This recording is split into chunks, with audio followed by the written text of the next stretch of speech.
Well, the Trump rally, it was a horrible, horrible, horrible day that went wrong. We talked about that on last week's podcast, and today James and I are going to discuss it. And we're going to discuss all that on tonight's broadcast. So thank you for being a part of it. The views and opinions expressed in this presentation are solely those of the individuals interviewed or participating and do not represent those of Charlie Crimebuster nor Peacemaker Network.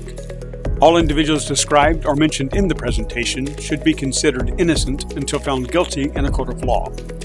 This presentation contains subject matter such as violence and graphic descriptions, which may not be suitable for all audiences. Listener and viewer discretion is advised. James, what can we tell the people about how they can get a hold of us? Well, they get several ways. They can actually email us. That's our most popular one, charliecrimebuster@gmail.com. It's charliecrimebuster@gmail.com. You can also visit our fundraising site, which is our peacemakernetwork.com. That's peacemakernetwork.com, where you can subscribe to be a badge, BADGE member for as little as $3 a month. That's less than a penny a day. So you can do that. And then also go to visit our actual website, charliecrimebuster.com. And there you can see some of our previous episodes regarding things that we've discussed in the past. So, and there's over 200 that you can pick from. So you can have yourself a wonderful time there. And then also our YouTube channel here at Charlie Crimebuster. Then there's also, we have our Twitter account at C_Crimebuster. And then we also have our Facebook page at facebook.com/Charlie Crimebuster. And I think that's the housekeeping. Yeah, if nothing else, all they got to do is Google Charlie Crimebuster, right? And that's right. And we are right in the top. Actually, I think we are the top. Come to think of it, I'll have to check again, but yes. Hey, and I heard that we're getting he was going to be having a phone number out there that folks can reach out to us from time to time. We do, for our peacemaker, especially those our heroes that are in need and also need some help. They can reach out to us at 407-917-2211. That's 407-917-2211. Excellent, excellent. Boy, what a week this has been. We're more and more stuff's coming out about our topic, isn't it? Right. Yeah. I mean, we've had the director of the Secret Service resign this week. Right. But let me ask you. You seem to be particularly passionate about this particular episode, and why is that? Well, Charlie, I mean, why is it you have a? I mean, you're former law enforcement. I get that, but I mean, what particularly is it that's causing you to be really passionate about it? well, first of all, let me say it's not political because our podcast is not a political podcast. That's No, not what no. we are here for. We're here to share true crime, and I don't know of any greater crime than to attempt to assassinate a former president of the United States. And so, the reason I'm passionate about it is, James, to me, in my mind, it has always been that the Secret Service is the elite law enforcement agency, not of the country, but of the world. And we expect to have the best trained, the best people there that's ready to do it. And so when you see well, frankly, when you see the Secret Service in this situation running around acting like Keystone cops, that really is. I think it's just really terrible, and it's not what the Secret Service has been.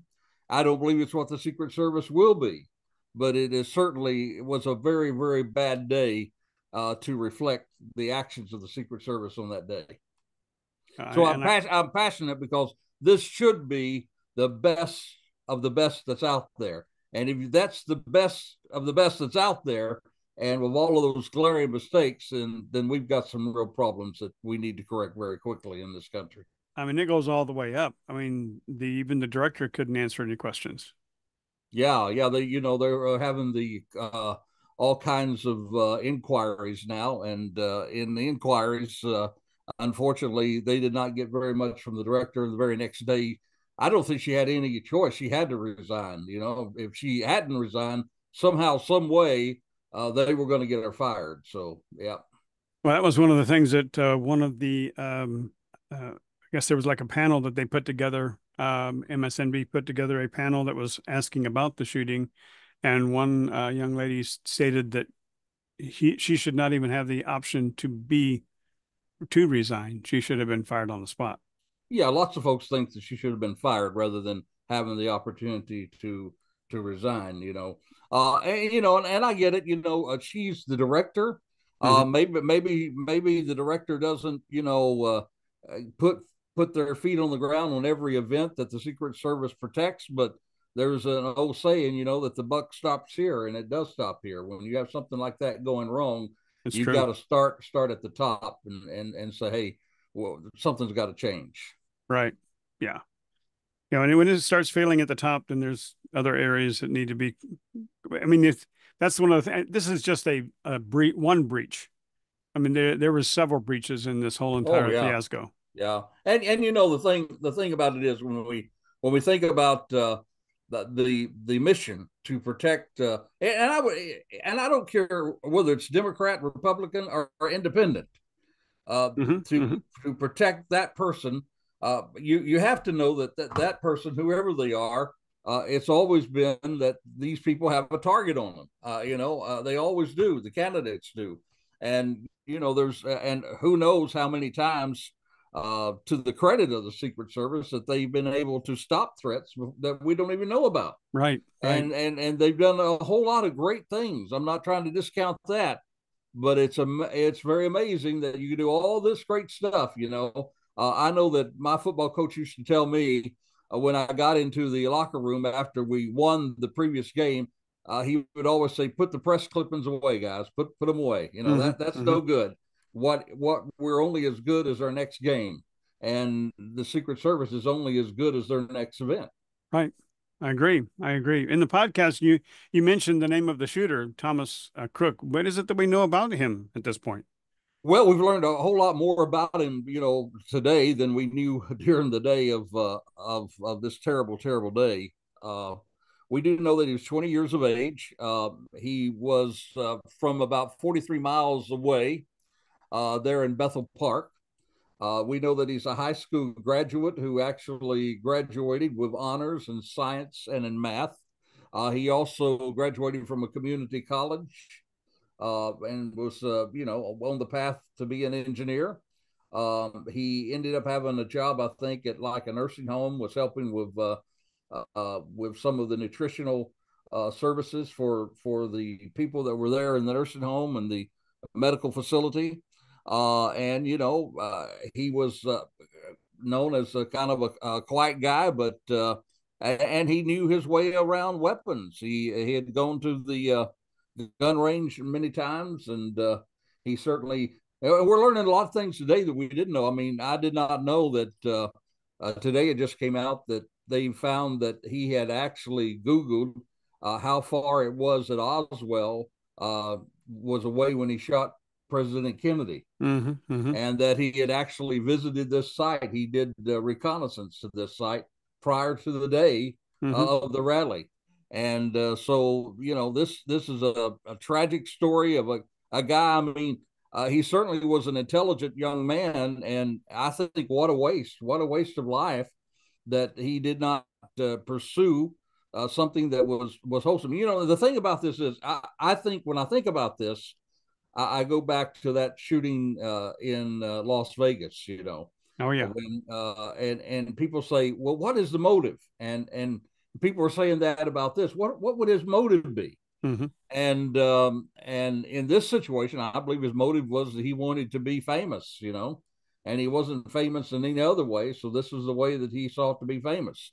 But in all these situations where we have mass shooters, one thing that usually you can always stake your mind on is the fact that they are really not living fulfilled lives. If they were Hmm. living fulfilled lives, they wouldn't have to resort to this kind of thing. This Right. wasn't a happy person.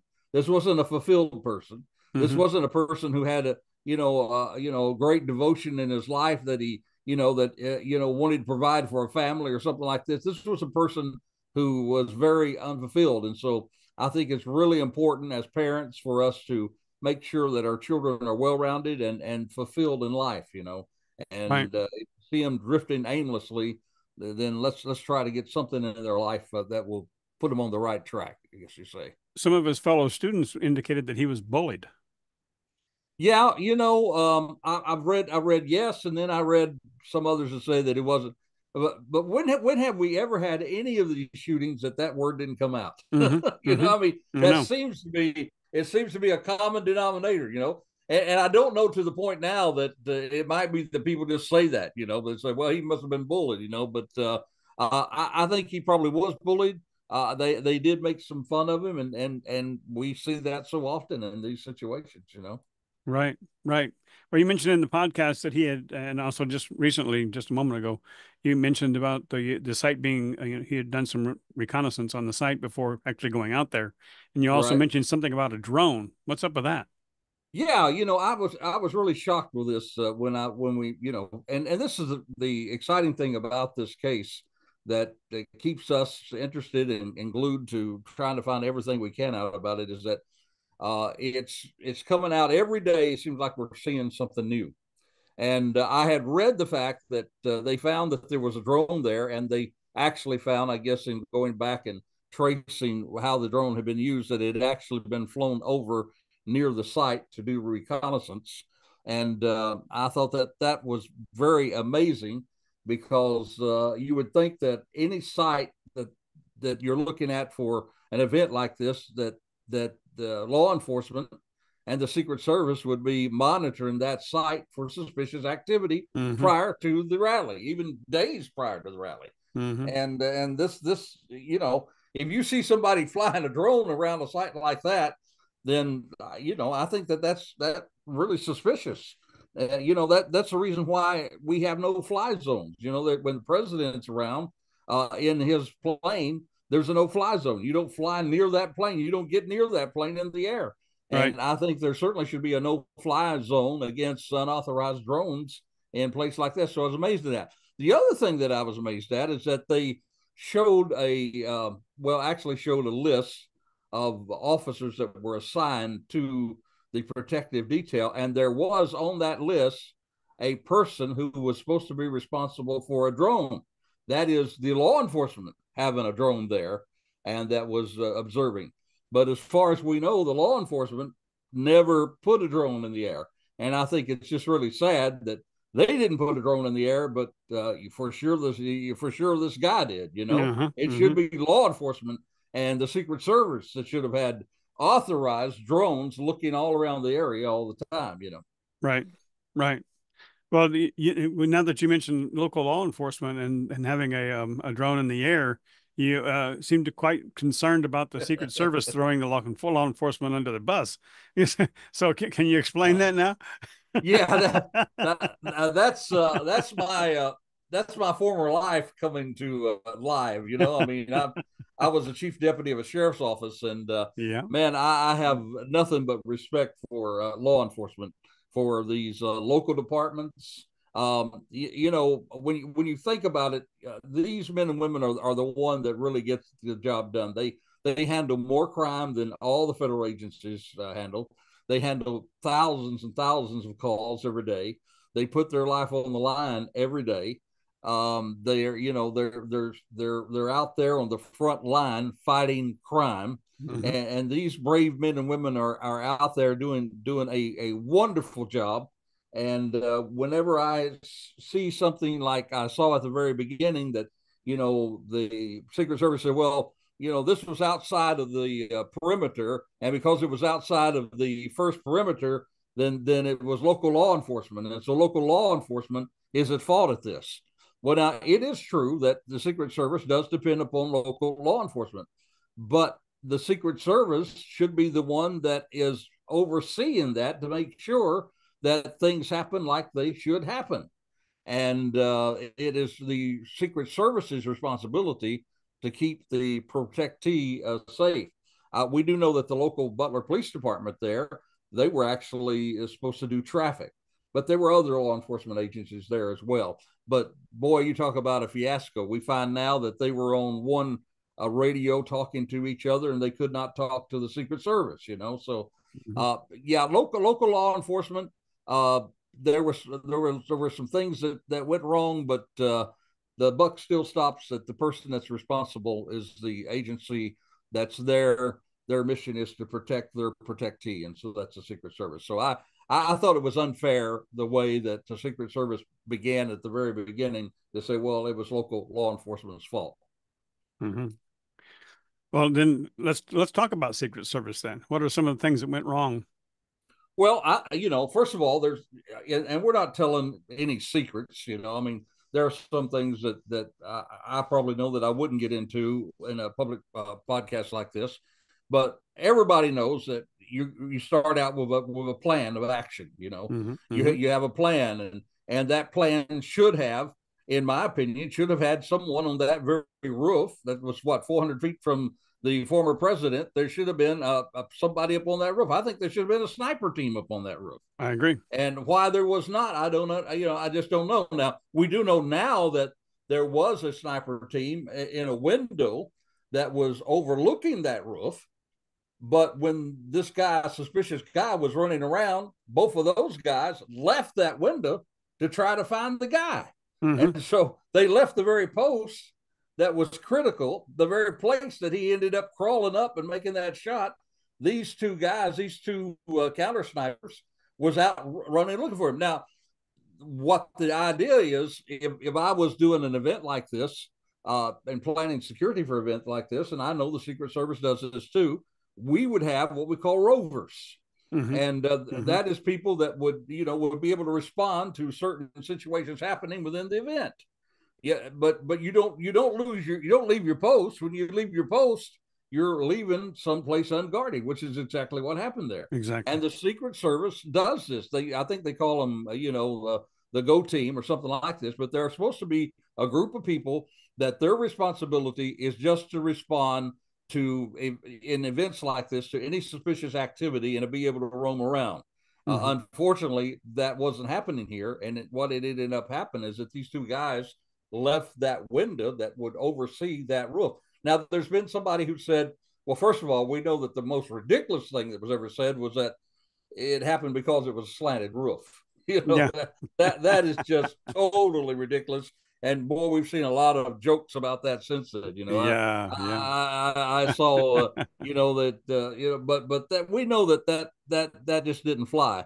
And then there was another a report that said that they said it was too hot to be out there. That's ridiculous too. I mean, there were other snipers on other rooftops, and there could have been there too.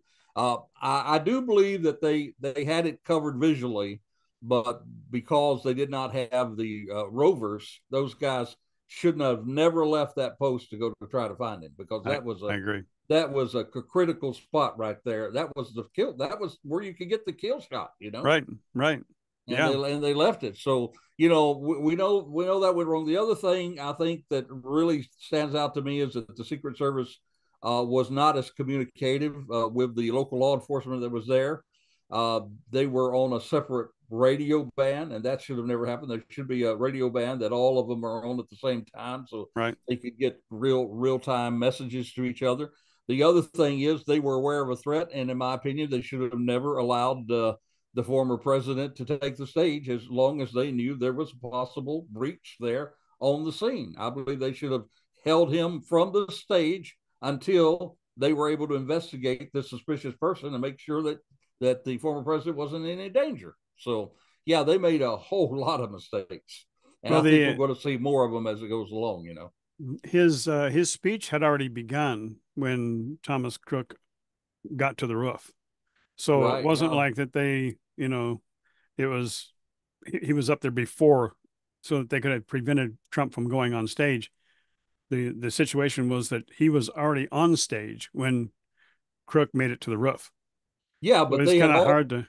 But they had already seen him running around with a rangefinder. They had already communicated that this guy is acting suspicious. Mm-hmm. Yeah, they had a picture of him. Yeah, the law enforcement even took a picture of him. Yeah, they were trying to find him. Right. So I even though I know that he wasn't on the roof, they knew that there was some guy walking around there, that something wasn't quite right. Right. And if you know that at that point, I think he was already an hour late getting to the stage. So I mean, you could easily delay that to say, let's find this person and make sure that there's not a threat, going on forward. So I think that was a mistake. In I fact, agree. Trump's team said that the Secret Service never told them about this suspicious guy out there, and if they had known about the suspicious guy out there, that the Trump team in itself would not have allowed him to go on the Mm-hmm. platform. Mm-hmm. So it was just basically a breakdown of communication all the way around. Oh yeah, big time, big time. Well, we've heard a lot And, about the Secret Service, but and mm-hmm. they're telling Trump to keep his rallies indoors. That really, I understand why, certainly, Of um, course. but I think it's almost a big omission that to the world that the Secret Service can't keep their protectees safe on an outdoor rally. I mean, that's ridiculous. I mean Well, that if that's if the case, anything, then the inauguration needs to be indoors. Then yeah. I mean, I, that to me shows great weakness of the Secret Service. oh man, I mean, certainly we if they can't keep them safe outdoors, I guess they should say it.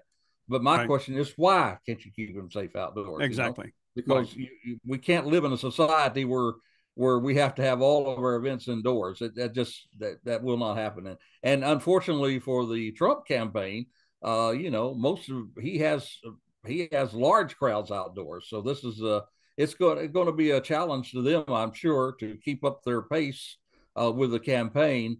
To have to do them all indoor. We know it certainly costs more money to do it indoors, so it's going to be a greater expense to the campaign, but money's nothing when it comes to someone's life. I just think it's sad that the Secret Service says we don't think we can keep you safe outdoors. Mm-hmm. Mm-hmm.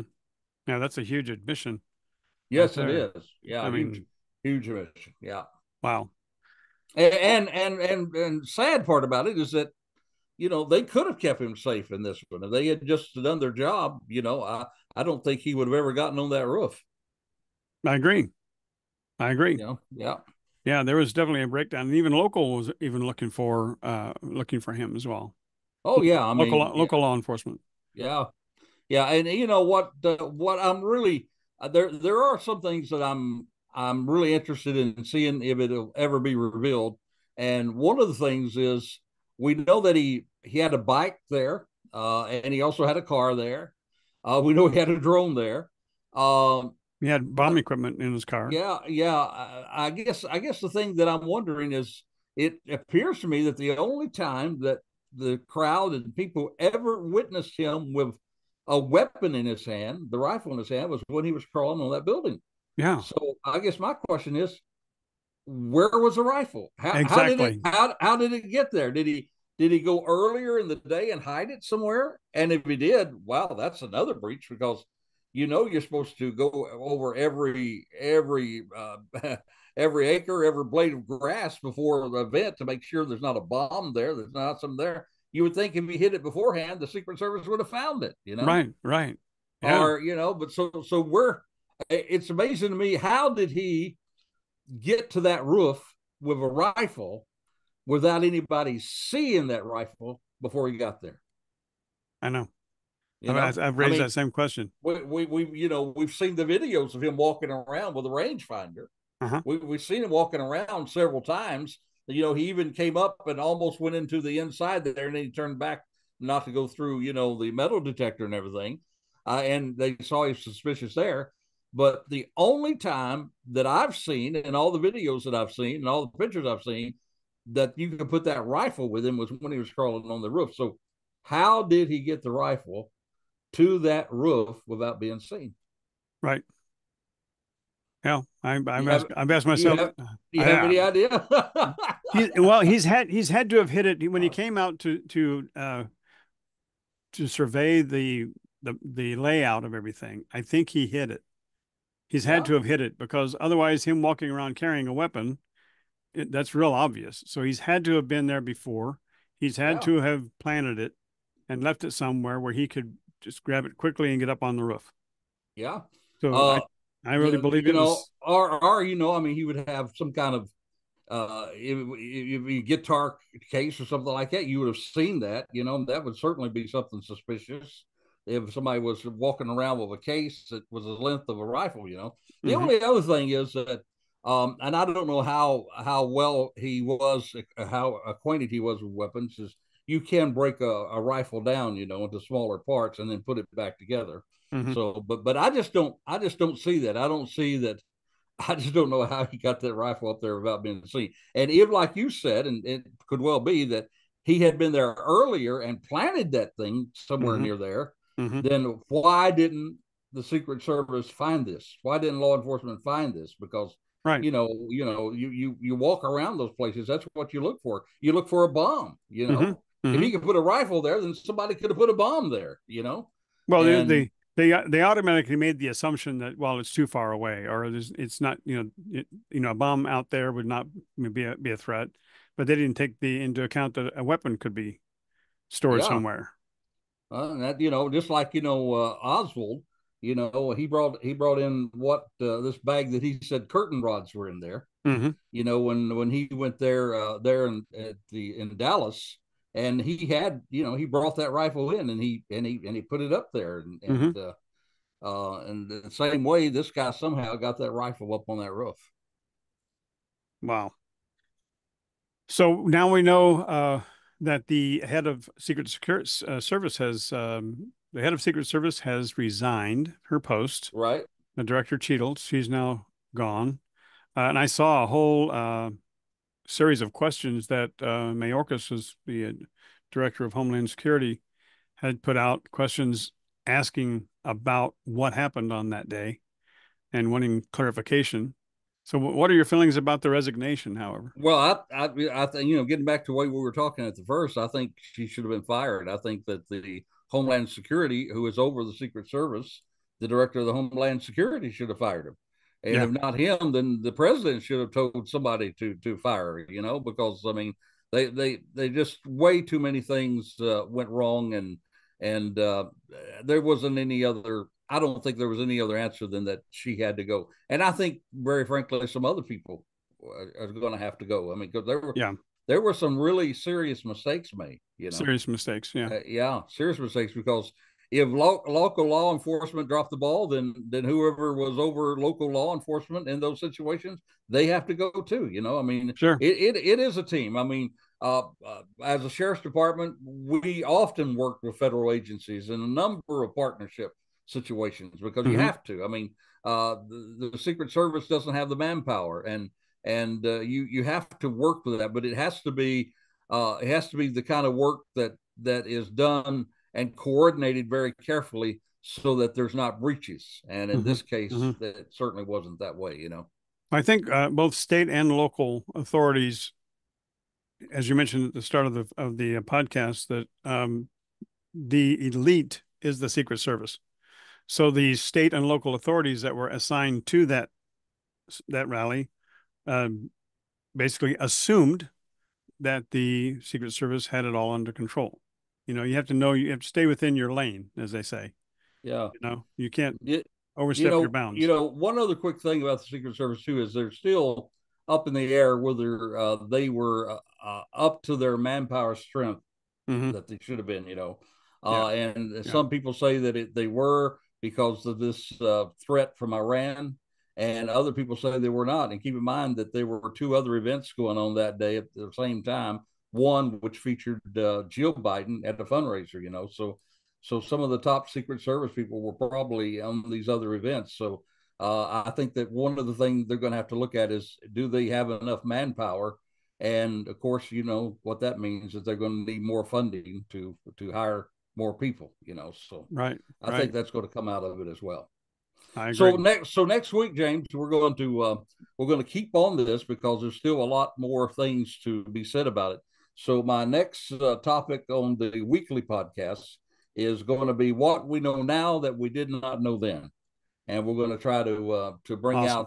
out some of the things that yet we're going to learn in the coming weeks. Sounds great. Well, thank you for sharing all that information, because we've still got more to cover and there's still more to be disclosed. That's correct. And so let us say to our folks out there, if anything we know about this is that we need to always remember that what our motto here at Charlie Crimebuster is: if you see something, say something. That's right. Thankfully, that there were people out there that did see something, they did say something, but unfortunately it was too late to stop the threat at that Right. point. Right. And so, but thank God for the brave people that rushed that stage as well. So until this time next time, this is Charlie Crimebuster reminding you, stay safe, stay alert. Yep, for the life you save, it could be your very own. You have been listening to Charlie Crimebuster. You can find additional podcasts at charliecrimebuster.com. You can also support our first responders, military, and law enforcement communities at peacemakernetwork.com, or subscribe to our YouTube channel using tag @CharlieCrimebuster. Even visit our Facebook page, facebook.com/CharlieCrimebuster. Or if you would like to make suggestions for future podcasts, please send your ideas to charliecrimebuster@gmail.com. That's charliecrimebuster@gmail.com. Thank you for joining us today, and we hope that you will join us next week for another exciting crime story with Charlie Crimebuster.